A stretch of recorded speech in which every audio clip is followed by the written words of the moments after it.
Hi అండి. ఈ జెర అంతా చీర కట్టుకున్నప్పుడల్లా అంతా ఇట్లా ముడుచుకొస్తుంది, అంతా గుంజుకొస్తుంది. అంటే ఈ జెర అంతా కట్ చేసుకుందామని అనుకుంటున్నా. ఇప్పుడు కట్ చేసే విధానం చూపిస్తా. ఇట్లా ఈ పోగులన్నీ కట్ చేసుకుంటున్నా.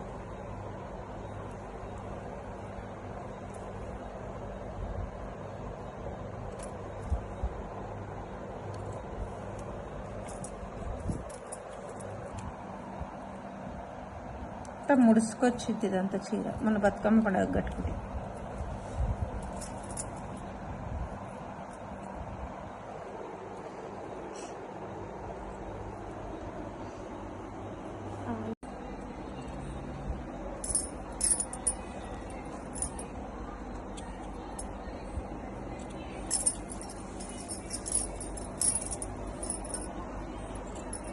అయిపోయింది.